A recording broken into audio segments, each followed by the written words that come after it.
Hello and welcome to the semi-final of the FA Cup of Badly Aging Footballers. My name is Winston Gallagher. I'm delighted to say that I'm joined once again by our German ambassador, Henning Wehn. Henning, how are you? Very well, thank you very much. All the better for the Wycombe result. 1-1 away to Derby, very good draw. Yeah, pretending you're not a Schalke fan at the minute? Yeah, the less being said about Schalke, the better. Yeah, I watched that just now on BT Sport. It's absolutely horrific. They lost again 4-1 away to Gladbach. It's horrific. Yeah, not a good time for you, is it? No, but I've given up on them. Only when I cross borders, being back in Germany, then I have to face the reality of supporting Schalke. But as long as I'm abroad, I'm fine. I support Hastings United and Wycombe Wanderers. Wycombe bottom of the league as well? Yeah, but obviously I'm a very different backstory, and they're not bottom. Derby is bottom, and Sheffield Wednesday is behind Wycombe. But then Wednesday obviously had 6 points deducted before it all started. Successful compared to Wycombe have found their feet now. Yeah, good. Glad to see them doing well. Does it affect your mood when your team's doing badly? If the national team is doing shit in a major tournament, then I'm usually in tears. But that only happens once every 2 years. So it's not that I'm downbeat every weekend. But with Wycombe, it would be so great if they managed to stay up, because against all the odds, they managed to go up. Yeah. I mean, they got promoted with a goal difference of +5. Yeah. I mean, you shouldn't get promoted with if your goal difference is +5, you shouldn't be playing the division above. And but they're in there. They're giving everyone a run for their money. I mean, same when they played your lot, Norwich. Yeah. They playing incredibly well, and it's always tight margins now, and maybe lose by 1 or at most by 2. So they're in every game. They stand a chance every game. They're doing something, and let's just hope that the small squad doesn't work against them. Yeah, Norwich are already onto their second squad. We've got so many injuries that we're sort of we've got an injured 11 that could be the starting lineup. It's a bit of a nightmare. But back to the FA Cup of Badly Aging Footballers. Not too bad, but not too bad when you're still top of the league, isn't it? Yeah, it's pretty good. We've got a massive squad this year, fortunately. So semi-finals then.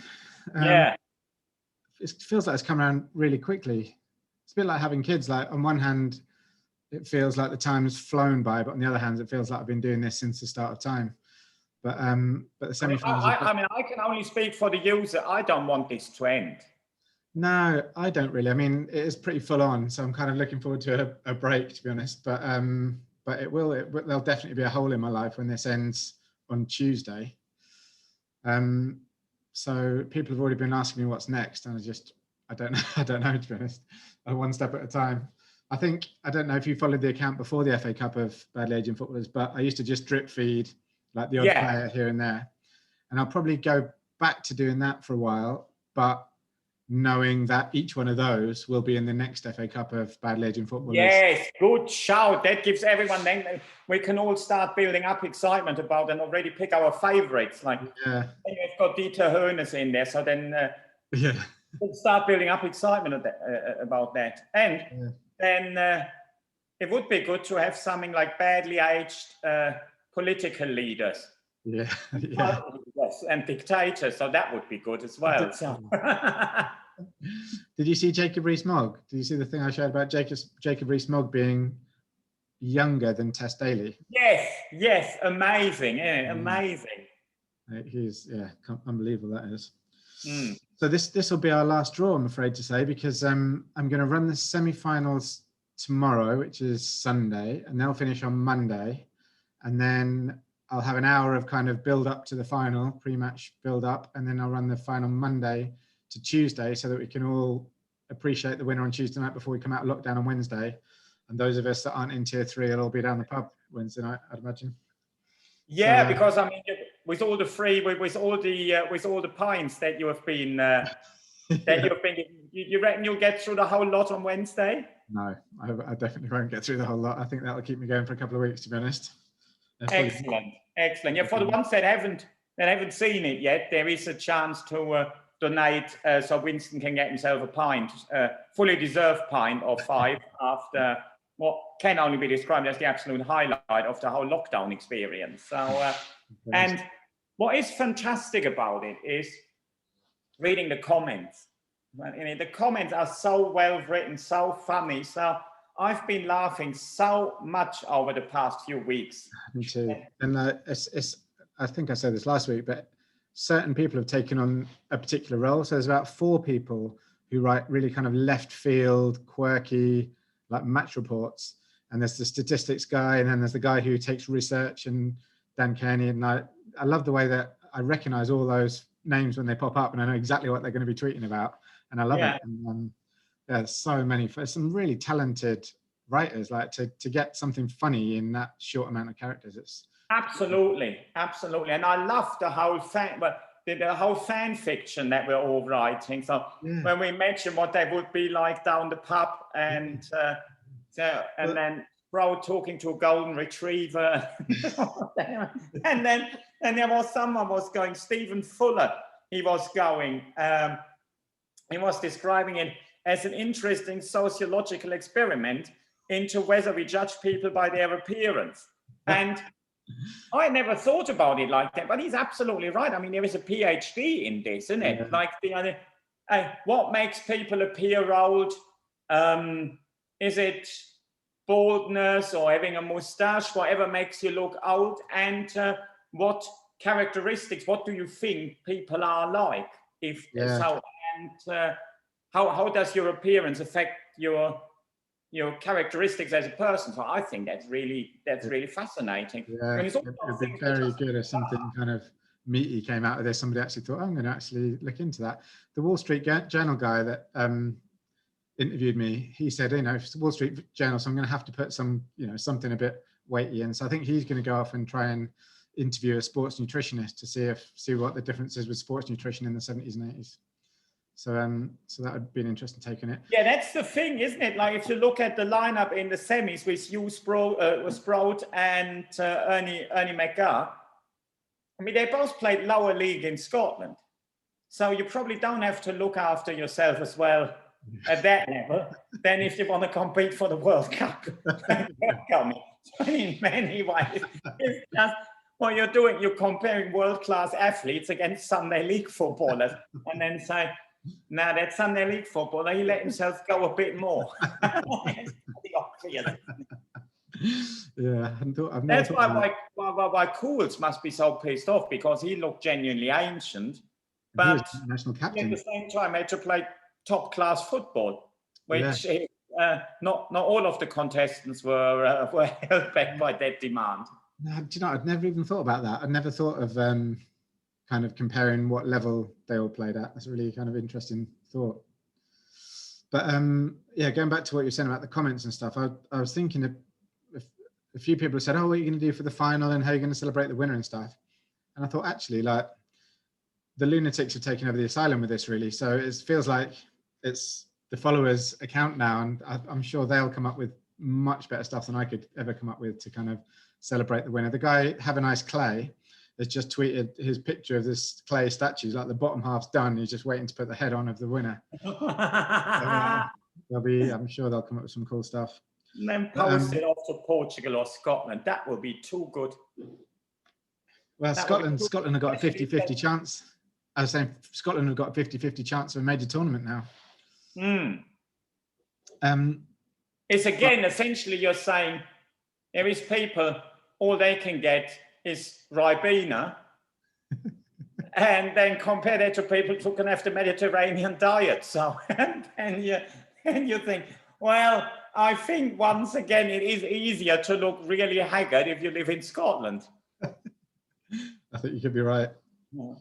But yeah, I've really loved the kind of imagined world aspect of it. You were saying about the kind of Hugh Sprout talking to a retriever and stuff, but there's been a couple of games where in the build up to the games, people have been like sending me tweets from the pub saying, oh yeah, it's sort of 50-50 with the fans here. It's sort of half Sprout and half Nivaldo, and everyone's getting on well. But then a few Julian Cools fans came in, all started getting a bit edgy, and people tweeting me saying, the McGar fans are on the tube, we're in our way. And the Sproat fans were in Trafalgar Square singing from in the getting pissed in the fountains and stuff like that. Just, I love the fact that there's a whole little created imaginary world. Is it then the police arrested today in Trafalgar Square? So What's was that? nothing. So is it those that the police arrested today in Trafalgar Square? The news make out these anti-lockdown protesters. Or with Sproat t-shirts on. Yeah. There's one guy said that he said, "Oh, I'm at work and I've got a really important presentation this afternoon. It could get me a pay rise, but I'm going to skip home and watch the game. You know, I can't be dealing with it. I'm going to duck out." Ticket tout. Somebody asked me how many tickets are available for the Sproats fans. There's someone saying that she's selling tickets, like she kind of created some fake tickets and was selling tickets outside the grounds and stuff. It's just madness. Like, but it really takes you inside that world as if the game's going to happen. So Sproat, Magar, Borges, and Nivaldo left. Who do you fancy? I don't mind as long as the winner is Scottish. I'm happy. Yeah, I tend to agree. I think. I mean, Ernie looks adorable. There is just no. He looks adorable. There is just no other word for it. And you looks adorable. He does, and so does Ernie. Ernie looks adorable, a bit scared, doesn't he? Sort of like. Yeah, he looks absolutely frightened. He has seen something very, very, very terrible. But who if you could looks jolly. Yeah. Borges looks jolly. He does look jolly, doesn't he? And Nivaldo, he just looks like a shepherd. Shepherd. Yeah. Yeah, he does. Who would you want to, if you had to pick who to play against the next round, who would you want to go up against? Well, I think for the Scottish coefficient, it would be good if they could play each other in the semi-final, so at least one of them is guaranteed to make it through to the final. I keep thinking Borges must be the weak link. I think that he would probably get beaten, but he keeps getting through every round. Like he, like I said last time, he's the only one that got 10,000 fans and 10,000 votes in the first round when it was all sort of 5,000. I mean, he looks spiffing. Yeah. He looks spiffing, and he looks really older than, because he looks like he doesn't even look competitive. No, he doesn't. No, he just looks like he's just pleased to be there. Yeah, that's exactly what it looks like. All right, so should we do the draw? Yeah. Now I have all expenses spared. I've got this little bag. Oh yeah. And I'll be putting the relevant golf balls in. One. Yeah, once you potter about, I'll carry on with this. Two. Number two. Three. I should tell you who they are, shouldn't I, while you're doing that? So 1 is Hugh Sproat, 2 is Antonio Borges, 3 is Ernie Magar, and 4 is Nivaldo. What are you drawing them out of, Taylor, in your big silver pot? Oh, you're going straight from the bag. I still like the little velvet bag. The velvet bag, yeah. But now I've got the problem. I can't really spin them because it's too small. I can't really. Essentially, now I will just get them out in the order. I put a reverse order to how I put them in. This is rubbish. Now, what else have I got? May I quickly, you pick up my cooking pot?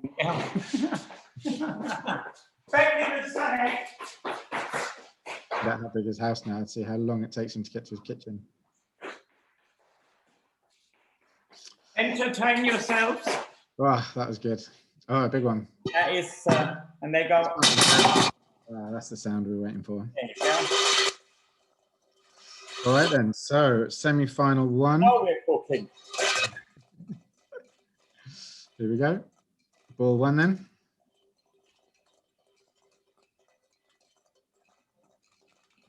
Go for it. I'd say they're well mixed. Number 3. Number 3 is Ernie Magar. And no one fancies playing him. This is like the 82 World Cup final draw. Yeah, it is. So Ernie Magar will play. Number 2. Antonio Borges. Oh, that is a humdinger of a tie there. Yes. Well, says the other one. So who's going to have home How easy advantage? games at this level. If you So, don't look anyway, perfect, you stand no chance at this level.